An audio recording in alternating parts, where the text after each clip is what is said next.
Next, a discussion about the Federal Trade Commission's structure and regulatory practices. It's co-hosted by the International Center for Law and Economics and the group Tech Freedom. This is an hour.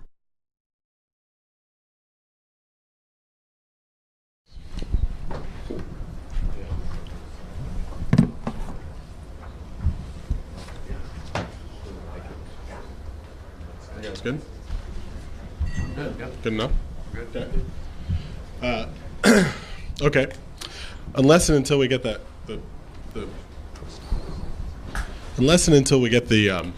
projector working, I can't remember the name of this panel, frankly. But I do know what we're supposed to be discussing, which is I'm sorry? Something about limits on discretion.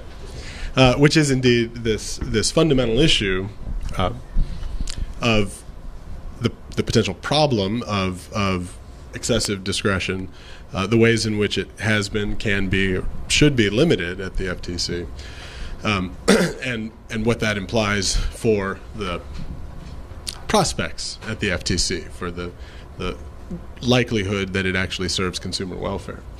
So I'm happy to start with comments from each of you if you'd like to make a sort of an opening statement, and if not, I'm happy to go right into the conversation. Anyone? Or wait. Don't swap mics. Don't swap mics. There are 4 mics. There are 4 mics. Oh, indeed, there are 4. Uh-oh.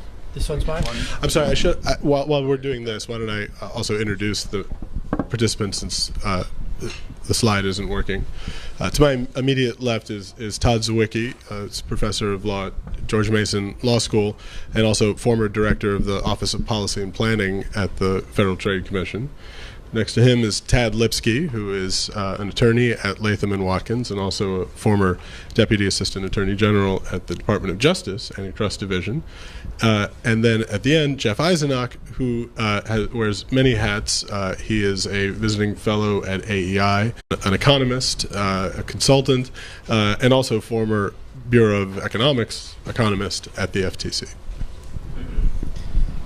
Well, I'll just start off with a few comments for thinking about this. The FTC is, I was talking with Tim Muris about this earlier, and the FTC itself is a relatively high discretion agency in the sense that Tim was alluding to work by James Q. Wilson. And there are certain sort of instrumentalities that are often relevant in thinking about the discretion of an agency. The first is how easy is it to measure its inputs and outputs by, say, a congressional overseer. And the FTC is pretty hard to measure its inputs and outputs in some sense. And the second sense is how much, and so there's going to be some inherent agency slack from Congress. Second factor is how strong are the interest groups that satellite around it. And the FTC has relatively weak interest groups compared to a lot of other agencies. If you compare the Department of Agriculture, for instance, which is almost comically captured by its interest groups. So there is a sense in which there's an inherent amount of discretion here. Now, on the other hand, it could be a lot worse, right? I mean, if you look at something like the Consumer Financial Protection Bureau, right, which is sort of running off the rails so quickly that it's almost a case study in bad agency design.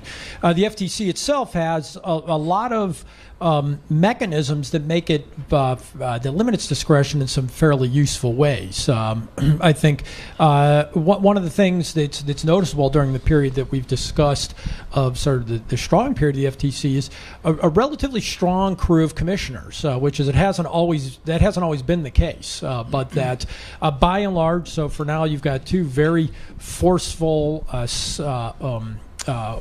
knowledgeable, confident, dissenting commissioners who can often serve the role of as a whistleblower in some sense to constrain the agency. And so that in itself, that internal checks and balances that should and can come about from a bipartisan agency structure, I think is present in the FTC, and it helps to constrain it to some extent. To the extent that the FTC has this dual mission on consumer protection and competition, when that is actually honored as opposed to just giving lip service, that that too can help constrain agency discretion. It can help keep the agency, in particular, from being captured by interest groups, which is often the case with other agencies that lack that sort of dual mission.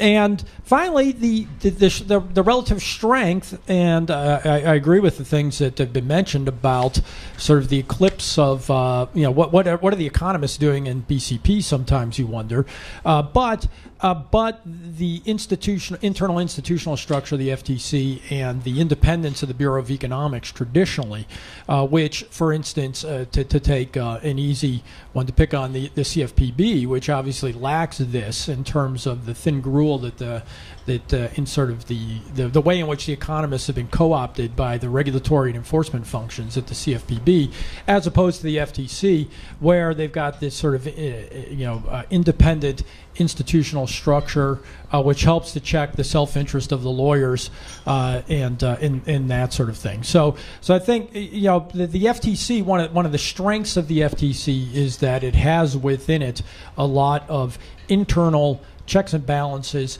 that can serve as a mechanism for restraining discretion, even if those aren't always honored that closely.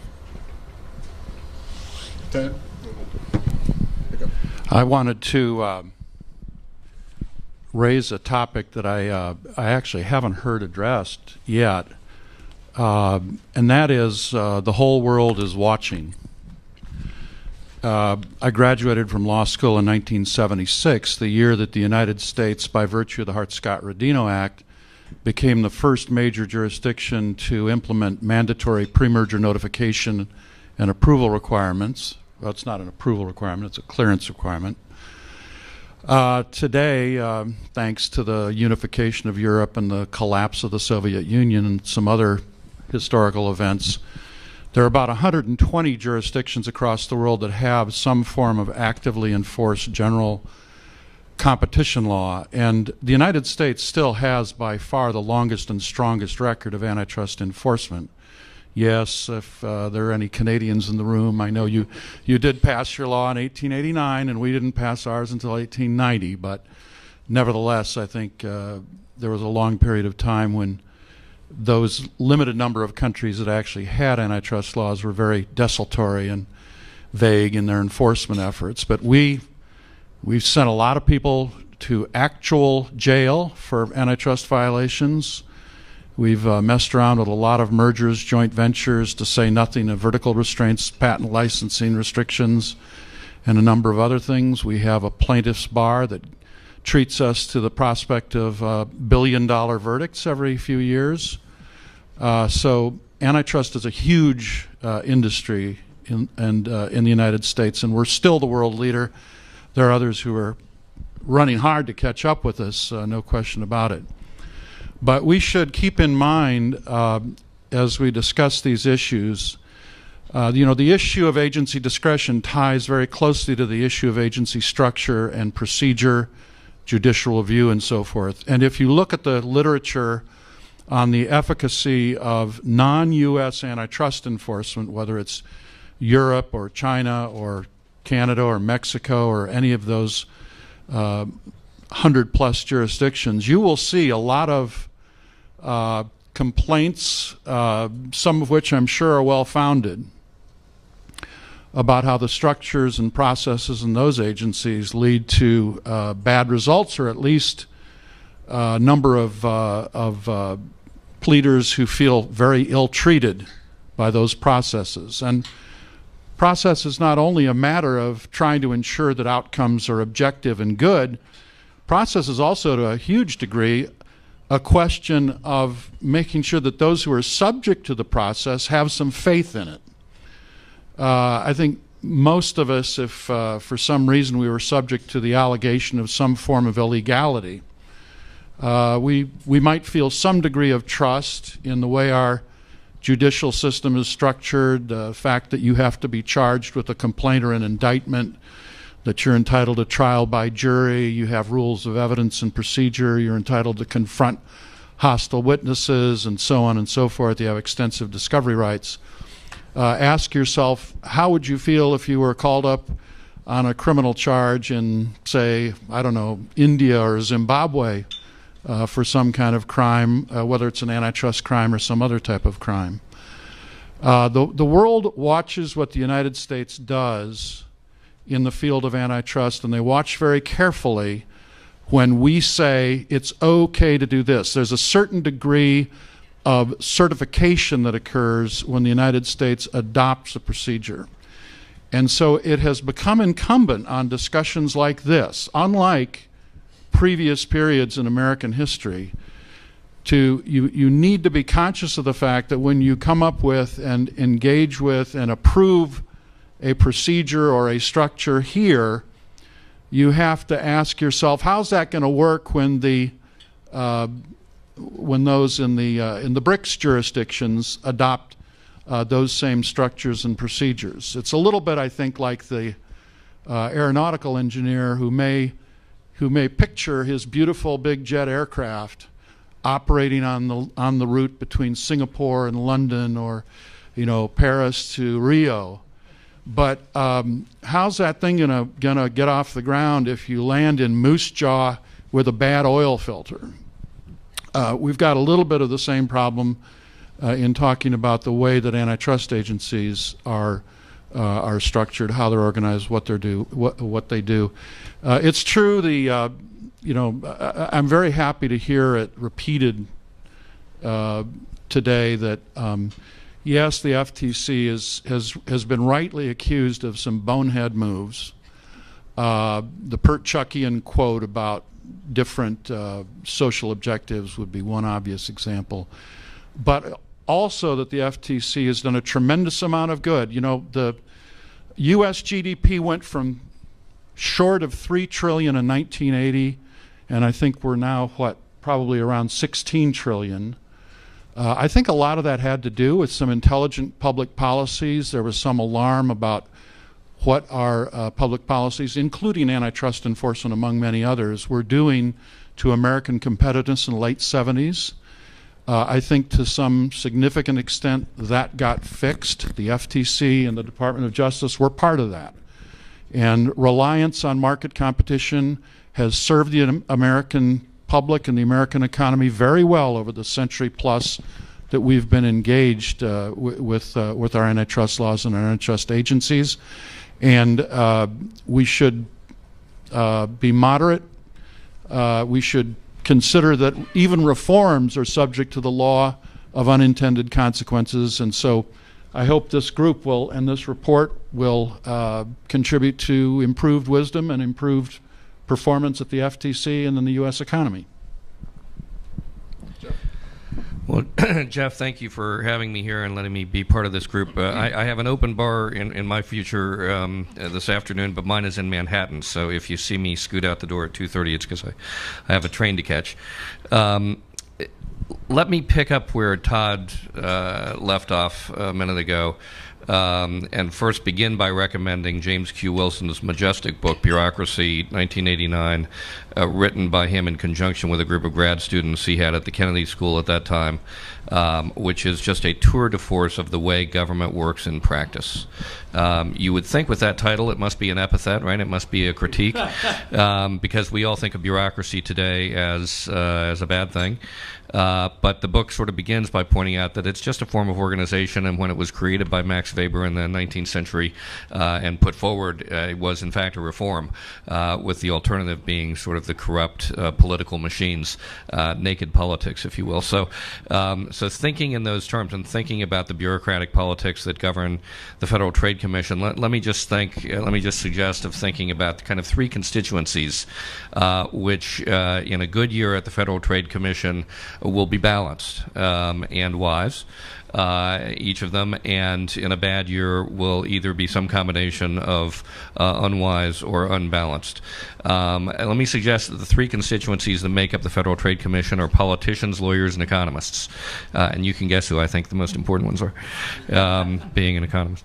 But let's think about the roles of all three of those. So it's tempting to say the politicians must be the bad guys in this little morality play here, And if you read Michael Perchuk's quotations, or I think the quotation from John Leibowitz that Josh Wright put up, you might come to that conclusion or might think that's where I'm going. And it certainly is true that politicians and are capable of being philosopher kings, people who want to make the world better for the rest of us and think they know how. And it's also true that there are people who are capable of just reading the poll numbers and going wherever they take them. Those who have lately asserted that the federal government needs to be involved in cell phone courtesy on airplanes, I think are an example of people kind of reading poll numbers and thinking, kind of throwing away their principles in terms of where the limits of federal authority might properly be drawn, and saying, oh my God, this is a 70-30 issue. I better be on the quote right side of that issue. So all of those things, can happen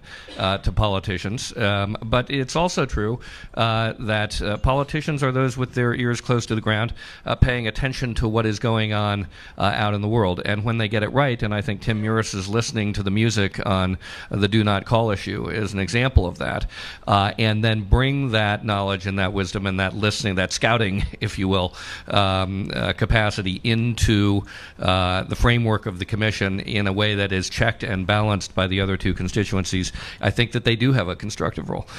So I don't want you to think that the politicians are necessarily always the bad guys. I don't think they are. Let's talk about the lawyers.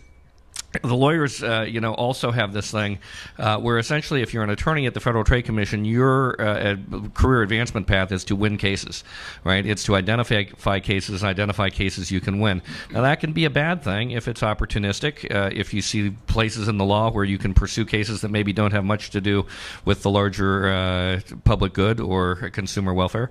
But it can also be a very positive thing in the sense that it acts as a brake on the clever ideas of politicians and economists, right? So at the end of the day, the lawyers are the pragmatists. We better be sure that we're not getting ourselves out on a limb here. And I think in this commission, those who are familiar with some of the goings on in this commission, you see some of that kind of influence working on some of the ideas, for example, in the privacy arena that are floating around today. And then lastly, economists, right? So economists are the good guys for sure.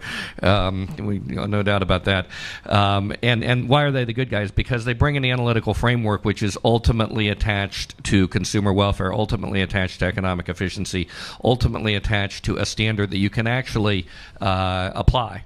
And ask yourself in kind of a way that is outside, can I win the case, or outside is this 51-49 or 70-30 issue in the political realm? Is this a case which is ultimately about the public interest properly defined? The public interest is in consumer welfare in a way that we can measure it and think coherently about it. That's a very positive thing. It's also true, though, that economists are the idea guys, and they're capable of having bad ideas or no ideas. And I'll finish with one of each. In the no ideas field, we are really struggling with how to think about innovation and innovative industries and dynamic industries and competition issues in those industries. So Josh was talking about, what do we do when there is a case where there's a 20-to-1 ratio of efficiencies to anti-competitive effects? We don't have the first clue in the world, really, even to think very smartly, qualitatively about those things, let alone quantitatively about those things. So there we're kind of struggling at the moment, and I think swimming hard to find some truth in that area. But we're also capable of bad ideas. And so, we spent a decade at the Federal Trade Commission pursuing something called the line of business inquiry, which was all about how we do a better job measuring the connection between concentration and consumer welfare, which doesn't exist. But we spent a lot of money advancing people's careers trying to do that anyway. So anyway, those are three constituencies, one way to think about it, and now I'll stop talking. Okay, so let me, I have a bunch of questions that come from that, but something you just said, Jeff, I think relates to what everyone said, and I'll throw this out as a question and see, in large part, to see if you think there's some truth to this. Todd mentioned these characteristics in part drawn from James Q. Wilson's book. We're talking about the role of interest groups, the identity of the commissioners, the problem of measurement. As I listen to all of this, I think to some extent maybe it all kind of collapses onto the problem of or the fact that it's particularly difficult to measure inputs and outputs here. For example, it's you're less likely to have interest groups advocating for a particular output if it's very difficult to measure them, and especially so if they don't know which inputs to influence in order to get the output they want. I think that also might serve as a sort of an explanation for both the existence of an economics constituency, constituted in part to try to get at these questions, occasionally getting it wrong for many years, believing in the relationship between concentration and welfare, for example.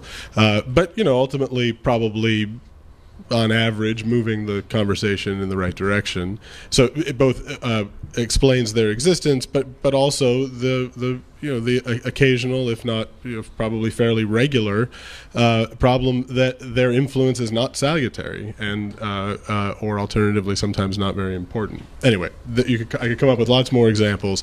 What I'd like to know is whether that's trying to fit a round peg into a square hole, or if we can sort of start to identify and maybe talk a little bit about the problem of whether it's unique and where it comes from and what the implications are of the difficulty in measuring both inputs and outputs in what the FTC does.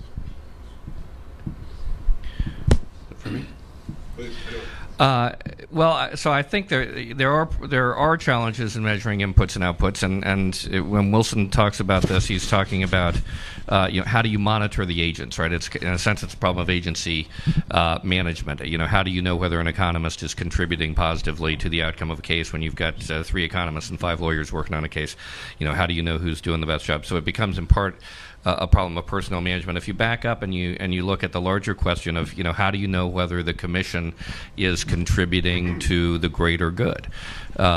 Is the world a better place today because of the outcome in the Microsoft case or not? And what's the but for reality? And take that any place you want to go. It is in most cases impossible for economists or anybody else to know what would have happened if we. Now sometimes that's not the case. So I think in the do not call context, most people would say that there is the world is a better place because you have some capacity to interfere with somebody who wants to call you at 8 o'clock in the evening as you're having dinner. But particularly in the antitrust arena and particularly in the high tech arena. Bork in the antitrust paradox says innovation should not be an object of antitrust policy, period, because we don't know how to measure it and in any case have no idea how much is enough. Indeed. Todd, it is an interesting question for an agency like the FTC. For a traditional executive branch agency, it's pretty straightforward, right? In some sense, you have a residual claimant who, in theory, is the president, who's politically accountable, and it's up to him to get it right in some sense because he's responsible for whatever happens on his watch. When you shift over to the independent agencies, it becomes much more difficult. It becomes much more diffuse to do that. In some sense, you don't have a residual claimant who basically takes responsibility for getting it right. At the ballot box at the end, you've got, as Jeff described, this more diffuse type of constituency. We also know that bureaucracies themselves have their own dynamics, their own sort of inherent pathologies, right, that have been identified over time, such as a tendency towards expansionism, the kind of self-interest type motivations sometimes that Jeff described, a tendency to externalize the cost of their actions because they don't take account of all the costs that they impose on outside parties, questions of overweighting type 1 versus type 2 errors and that sort of thing. The FDA is a common example. So just sort of leaving them up to their own devices is not an acceptable answer either. And so you do very quickly drop into this world of the second best, where you don't have a residual claimant in some sense, and then you've got to try to make something out of this mash. So, right. So, I mean, one obvious potential solution to that, although in this case it may actually be the cause of the alternative state of affairs, is to have more specificity in your statute, or require more specificity in the regulation, which I would think would have to, at least in part, mitigate this problem. Certainly, it makes observability more likely, and perhaps brings in other constituencies with an interest.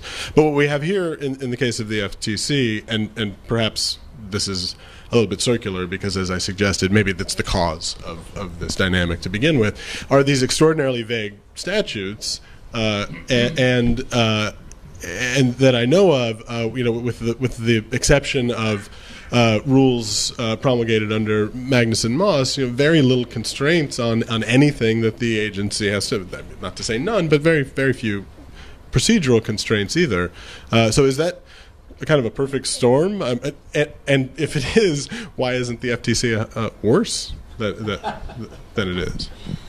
Well, I think the logic of the structure of a bipartisan independent agency with congressional oversight over the budget and that sort of thing is that in place of the residual claimant, the political accountability to the president, is internal checks and balances, right? So I think again one of the important things that's going on here is the fact that there are dissenting commissioners who can dissent, the fact that they are subject to external judicial review, the fact that they are on budget and have a memory of the times in which Congress disciplined them. But I think another strength, obviously, the FTC is the fact that its rules are conceptual. They cut across industries as opposed to, say, the Department of Transportation or somebody like that, right? That being required to articulate your policies in terms of generally applicable concepts rather than tailoring them to particular industries obviously insulates you from agency capture.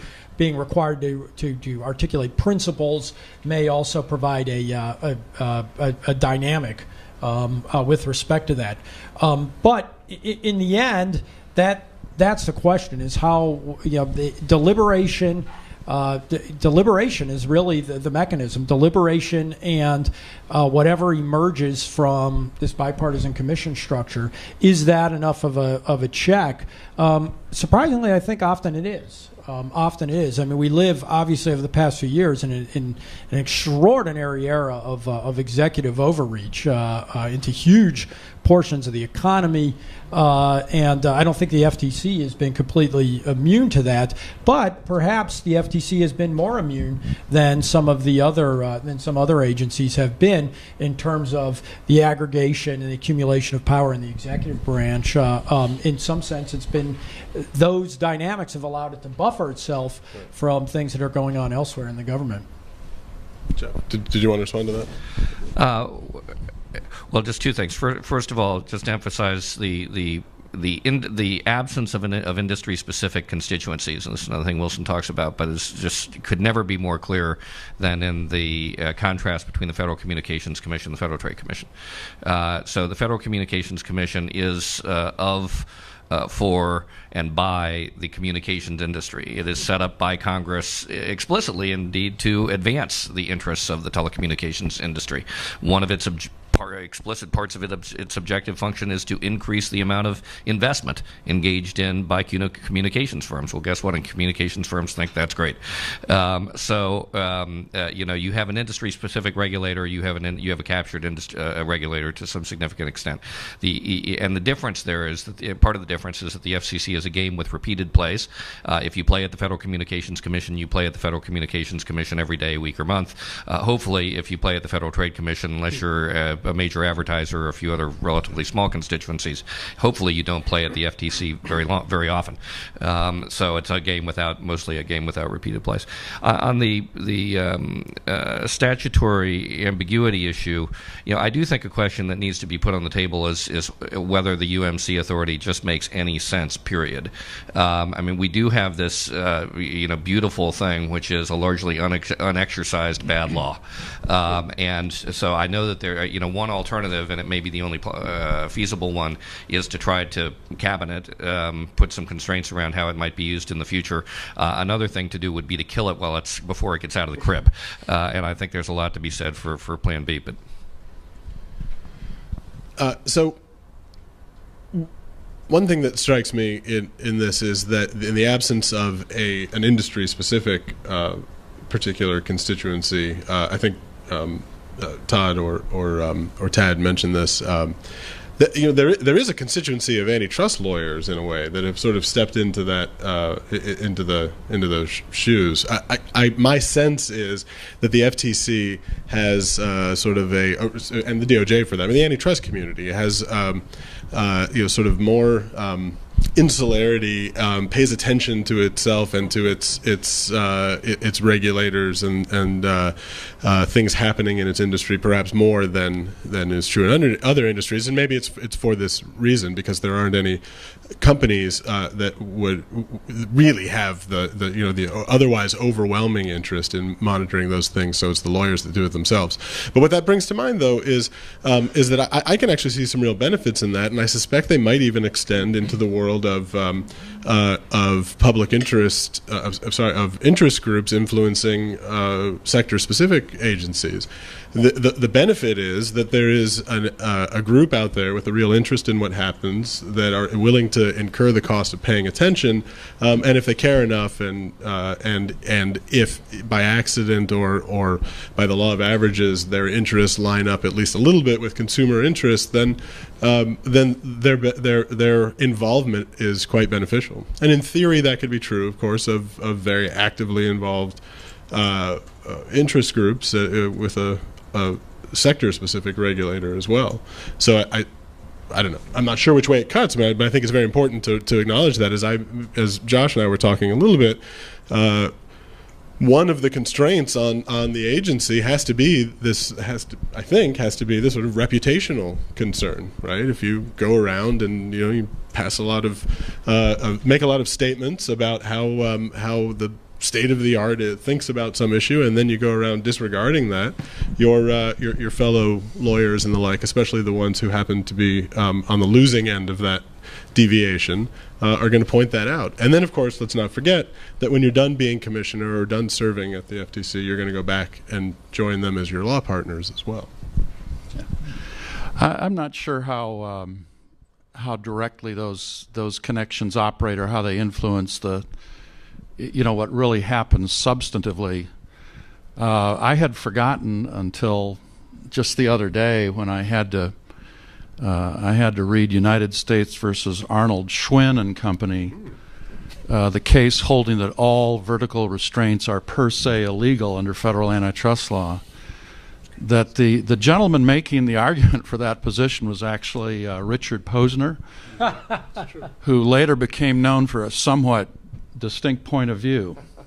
I think he might have also argued Vaughn's Grocery for the Solicitor General, if I'm not. He did not. He was involved in the case. Oh, okay. Yeah, I don't think he. Excuse me. Okay, don't mean to slander him. I may be wrong. Excessively. I think that's true. Okay.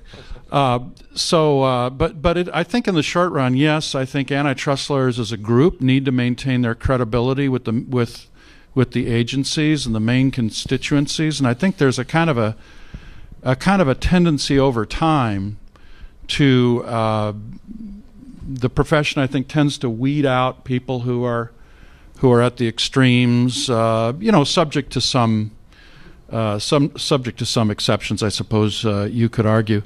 The bit about the vagueness of the statutory standard, we really haven't done that bad under the Sherman Act, considering there are statutes that get into a lot more specificity that people can rightly complain about a lot more than the Sherman Act, like, say, the Robinson-Patman amendments to the Clayton Act. So again, I think it's a little bit difficult to generalize. I think what in some sense, history is not repeating itself, but maybe it, like Mark Twain says, it tends to rhyme over time. The fact is, when you look back at some of the really lemon decisions of antitrust, a lot of them were made at a time when there was really no consensus on what was the conceptual way to analyze these things. If you look at some of the early, like Beeman versus National Harrow and U.S. versus Standard Sanitary, the first two Supreme Court cases involving patent pools, I mean, the first one basically said patent good, antitrust bad, and the second one basically said the opposite, and that's all you had. You just had kind of caveman language about how competition worked with in the presence of patents. But scholarship emerged. Ward Bowman said his piece. Antitrust Paradox was published.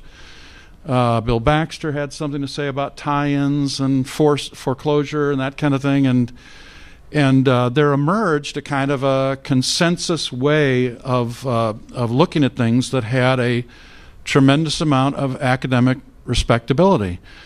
Now, the funny thing is that I think the economics profession has really been profoundly changed by what happened when the Bork-Baxter-Bowman ideas made it out into the judiciary and the antitrust agencies.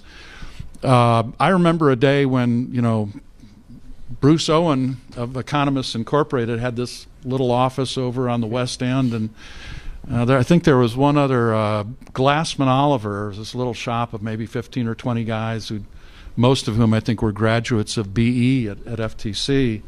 Well, now it's this gigantic industry, just like the American antitrust industry. Downtown Washington is, filled with cubicles all the way from Capitol Hill all the way to the Georgetown Bridge, and probably one out of every four of those cubicles, there's an economist or a lawyer working on some antitrust problem, and there are a couple of academic cubicles too, thank goodness. Where am I going with all this? I guess the point is hard to generalize, not necessarily bad that standards that are intended to apply to the economy in general are very broadly stated. I think largely speaking, what has actually occurred is, ain't so bad. In other words, there was a long period of time when a lot of the intuitive kind of knee-jerk ideas that led to the resolution of specific antitrust cases, well, that was bad, but it led to bad results. That was recognized, and you had this kind of big readjustment, and we'll go on to other more subtle mistakes. Not a terrible outcome. So it's largely a question of how to go forward from here in the best way. So let me ask this of you and everyone. So we've identified a lot of the ways in which the FTC works, but that's not nearly as much fun as talking about the ways in which it doesn't work. And so let me just ask you to follow up with what you just said and identify, what kind of problems you can foresee on the horizon, whether they parallel the experience of the past. For example, the only increasing and becoming more salutary over time influence of economics at the agency. I would point out that to a significant extent we don't have that in consumer protection at all at the FTC. So that's happened in antitrust. It's supposed to happen in consumer protection. It does happen some, but I don't think anyone would argue that the influence of economics, and in particular the sort of post-Bork Chicago Revolution, hit consumer protection at all at the FTC. So maybe we can talk about why and whether that's a problem. I got to take the other side of that. So having worked in the Federal Trade Commission Bureau of Economics in the 1980s on consumer protection issues, the Bureau of Economics played a central role, and it was an economist chairman who issued the deception statement in 1983. The notion of essentially the benefit cost test that we now think about under the unfairness standard and the deception standard, that test was put in place by Miller, by Muris, and Howard Beals, and economists acting on the process.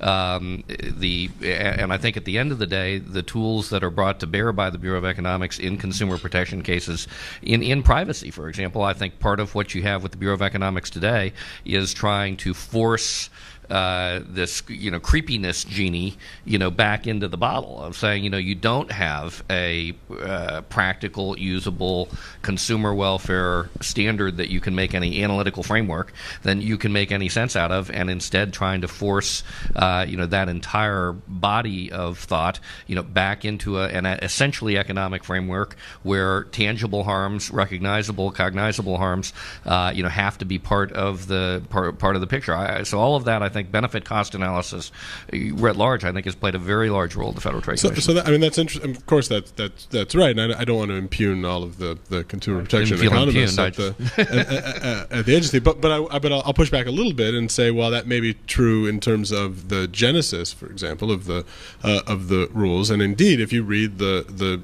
unfairness statement, for example, it does. It sounds like learned hand writing about tort. I mean, it's a cost benefit sort of comparison. At least as far as people on the outside can tell, and so maybe it's simply a function of the lack of information, that hasn't really been how it hasn't had much influence on how it's played out ultimately. For example, you mentioned the importance of identifying real identifiable harm. Well, as a practical matter, that's not done anymore. The requirements of, say, for example, substantial injury under the unfairness statement codified within the FTC Act, at least explicitly, is never identified anymore. And an economist, in theory, would have a real problem with that. Now, maybe they're comfortable that it's being done in the back office, but it's not visible. And I'll just be very. I think you're talking about a larger phenomenon, right? So I think if you look at the last 6 years, you are looking at a world in which economics has not played as large a role as it has previously. But I think if you go back 10 years, what you're saying would not be nearly as true. I think people like Todd, who were there, in that period of time, can testify that economics was playing a big role in consumer protection as well. You tell me if I'm wrong, but I think we're talking a little bit about the ebbs and flows of. Maybe the question isn't the relation. I'm just going to throw this out, but please, Todd, talk. Isn't the difference between the role of economics in regulating and in enforcing? I don't know if you would say, for example, that at that time the economists had as big a role in the enforcement decisions as well. What you described was a regulatory process and their role in that. Well, they're like any organization, big ideas have a big influence top down. If you believe you know what the leadership knows and understands and wants, it will really guide you. So when Bill Baxter was Assistant Attorney General, he said, and he was quoted verbatim in Fortune magazine, it was considered quite a novelty at the time. He said, if it doesn't make economic sense, it doesn't happen, meaning the division won't bring a case unless it makes economic sense. And in the first couple of months after Bill said that, you'd get the typical case memo coming up saying, here's this horrible instance of vertical price fixing that we must address, and it really hurts efficiency. That would be, you'd find that line in the memo, because everybody knew Baxter wouldn't approve anything that didn't meet that test. Now, eventually they came to understand that it was a little trickier than just saying, and this is really consistent with the demands of efficiency. But the current administration's first Assistant Attorney General made what I thought at the time was a very disturbing statement, which was, I'm not going to get it exactly, but she said something like, we're going to rebalance the way the law and economics in antitrust enforcement. And I kept thinking, what can she mean by that? Does it mean you don't need to make economic sense, that it's okay if there's something that we can attack under the law, even if there's not an economic case for it? Or is she going to use some different sort of economic? Now, in practice, I don't think it worked out, as badly as it might have, given that statement. But the influence of leadership has a huge effect on what you get in terms of the way enforcers think about the world and the things they do. The agency is there to enforce. That's its job. They've got the hammer. They're looking for nails. You won't ever change that. These huge institutions that look like, great big bricks and mortars, authorizing statutes, multi-$100 million budgets. When you get inside them, it's constant border war. That's one of the strangest things about government agencies. You're constantly fighting others who are looking to push you off course, get your authority. whatever. You need strong leadership, and I think in agencies like any other institution or endeavor, you can't do a lot of different things at the same time. You need clear mission, you need focus, you need priorities. If you don't have them, you're going to fail. If you don't have them, at the very least, you're not going to have any accountability. And I think that's one of the reasons why, I mean, Baxter did a lot of things other than say if it doesn't make any economic sense, it doesn't happen. He announced to the division that every staff attorney would understand basic microeconomics. And he said if you didn't have it in college, if you didn't have it in law school or grad school or some other place, we're going to teach it to you. And he sent out the PhDs, the very talented PhDs in the Economic Policy Office to teach classes. And so it had, I think it had a huge and transforming effect on the division. I think they did something similar over at the FTC, although I'm less close to that. We ought to have a little more of that in recent years. It seems like there was almost a pullback from the idea that what the agencies should be doing should make economic sense. And if there's any ambiguity about whether that's still the case, we could probably profit from a ringing reaffirmation. The FTC is kind of in a funny political place in the sense that there's not a lot of agencies that in some sense, share their jurisdiction with such powerful rivals. On the competition side, I think in general that has a beneficial effect. I mean, going to some of the things you were saying earlier, the sharing with the DOJ of competition and antitrust policy, I think tends to promote to some extent, or at least in the recent years, a sort of a race to the top in terms of promoting the integrity and the rigor of the analysis that goes into cases and in that sort of thing. I think on the other side, what we may be seeing is the opposite, which is the creation of the Consumer Financial Protection Bureau and the political optics in which that was created, I think is promoting a race to the bottom, which is that the myth that the financial crisis was caused by inadequate consumer protection in financial services, and the fact that implied in that is a slap at the FTC, that the FTC was one of the agencies that was asleep at the switch, I think has created a shoot first and a shoot first and then study later culture. I mean, certainly that's the case at the CFPB, in which, as I alluded to earlier, the economist seems to have been dragooned into the lawyer's machine.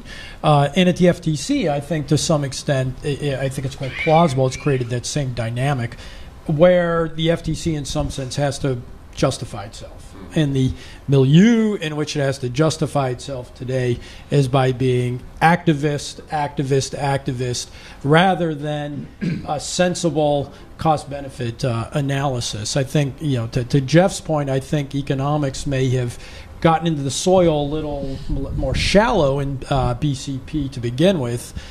Today, I think it's been swept aside by these political dynamics. The FTC, much to my surprise, for instance, the FTC has done nothing about the CFPB taking over auto lending, when the auto dealers, when that was expressed in the statute that was reserved to the FTC, and for whatever reason they haven't pushed back on that, which I think has to do with some of these political dynamics. The last part is, again, it could be worse, right? Which is my perception is that behavioral economics and behavioral law and economics is not become part of the FTC toolkit yet, which may have to do with certain good economists who've stuck around.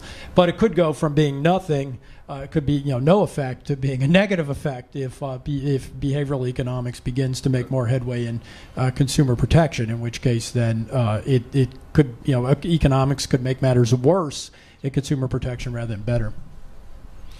And this will be my last thought because I'm going to have to run off. Todd, I just want to thank you for bringing the bureaucracy, the Wilson reference into this at the get-go, because it wasn't one I had in mind, but it wasn't on my top of mind when you mentioned it. But what Wilson would term the CFPB as an entrepreneurial agency, and it's an agency that's essentially shot out of the canon by political event. And so the National Highway Traffic Safety Administration was shot out of the canon by Ralph Nader. OSHA was shot out of the canon in the 1970s. Those agencies almost always go off and make big mistakes because they're politically motivated. They're incented to do something now and sort of dam the torpedoes full speed ahead. One of the things that often happens in those circumstances is that the other agencies that might otherwise have ended up with the portfolio don't want it. Right, and the reason is that they realize that if the FTC was having to try to absorb the political energy coming out of the 2007 financial crisis, it would have transformed the culture of the agency. And agencies, like any other bureaucracy, don't like being transformed. Right, they have cultures and they like to preserve those cultures. Cultural shock. No institution wants to go through a cultural shock. So, in a sense, I think it's kind of a healthy thing that the FTC, at the end of the day, may end up being saved from that particular cultural shock and being fired out of that particular canon. I guess I come back to the importance of keeping these political forces balanced and political in the best sense. There is a role for politicians, there is a role for economists, there is a role for lawyers, and maybe one way to think about it is, when those roles get out of balance, and I think economists are on the wane today, how do you go about restoring that balance? When the three work together, it's been a pretty good experience from, let's say, 1980 forward. Thanks, Jeff. I know you have to go. And thanks for sticking around. I really appreciate it. Baron, how are we on time for this session? Kind of out? All right, well, let me ask. Kind of isn't exactly out. There's some discretion there. Let me ask if anyone has any questions, and similarly could come up and grab a microphone if you do. If not, I have one question. Nope, no one. Okay. So let me ask one question before we finish up. So this point that Jeff mentioned of balance is obviously important, but hard to get right. In particular, hard to constitute from the beginning in a way that will maintain the right balance. And of course, it'll always go out of whack. Related to that, and this is what I wanted to ask you guys about, is I think, Tad, you mentioned this, the importance of the culture created from the top, the level of rigor that is sort of demanded from the chairman and perhaps some of the other commissioners. And you're absolutely right. We've had some remarkable chairmen, Jim Miller, Bill Kovacic, Tim Muris. We've had some great commissioners. I mean, there's things have gone really well sometimes. The problem with a setting that relies on those people doing it really well is when you get someone who doesn't do it well, there's room for catastrophe. So I leave with sort of the question, acknowledging what you just said, are there any limits that you would put on the influence, the importance of the identity and the mindset of the chairman, recognizing that while that would unfortunately perhaps constrain the good stuff, it would nevertheless salutarily constrain the bad stuff? It's not a bad thing to think about, but I think it's hard to think of an innovation that would end up doing it where you'd have any assurance that you'd end up doing a lot more good than harm. There have been leaders of both antitrust agencies whose qualifications, for one reason or another, not necessarily expertise, but perhaps political inclination, you could justly criticize. The agency itself, there are a lot of flywheels around that I think tend to constrain the worst tendencies, and some of the people that have the best qualifications for the job have made some perfectly awful decisions. So I think it's good to think about that topic. I guess I would also throw in, again, going back to the sort of the international benchmarking exercise. There are some antitrust agencies with terrific influence on the world economy, because so many antitrust matters these days are multinational. You get merger approval in 20 jurisdictions, and if you have a monopolization problem, you're under attack in 20 jurisdictions.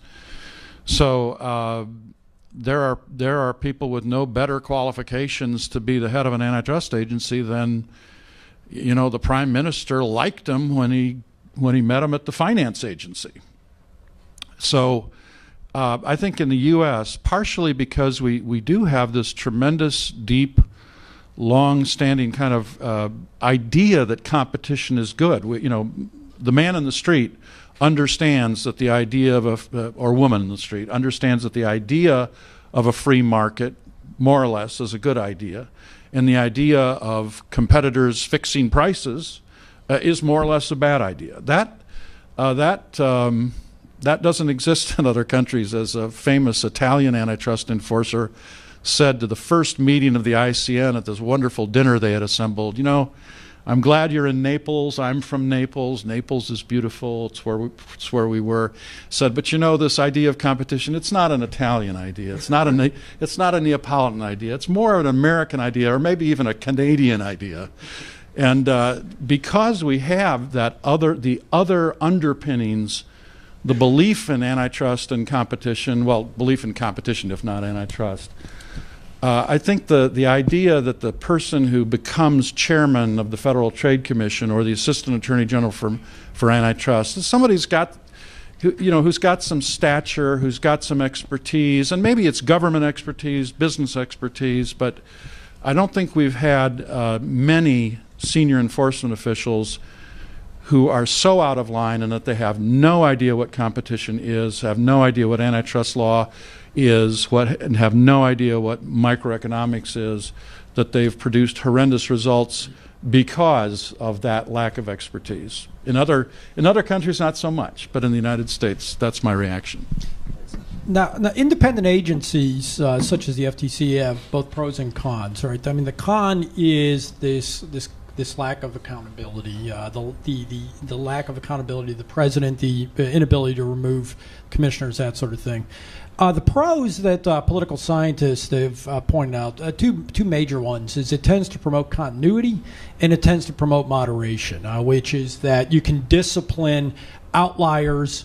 If an outlier is just one of five, there's less incentive to be an outlier. There tends to be less exaggeration in the decisions that are made, which that in turn also tends to promote continuity over time, a stability in policy, right? So there are benefits to that, and I think where the FTC functions best is where it reflects those facts. The inherent dynamic of bureaucracies is negative. The inherent dynamic of bureaucracies is to be expansionist, to have a tunnel vision focus on what they want to do, to get bigger and bigger and more powerful until they run off the cliff, right? That's what we have to prevent. That's what you're always trying to restrain bureaucracies from doing. And so in some sense you always want to err on the other side of the fence, right? You want to err on the side of continuity and moderation to some extent in order to restrain those. What does that say about the FTC? Well, I've noticed two things, which is one is, to borrow the felicitous phrase of Bill Kovacic, is what he used to refer to as policy R&D, right? Which is maintaining to some extent the policy R&D function of the commission, which is thinking strategic, being prepared for things as they arise, as opposed to just being ruled by the inbox. Being ruled by the inbox basically means either the merger that happens to come in the door or the latest inquiry you get from Congress, right? You want to know where you're at, why you're there, where you want to go, have a reason, purpose for getting from here to there.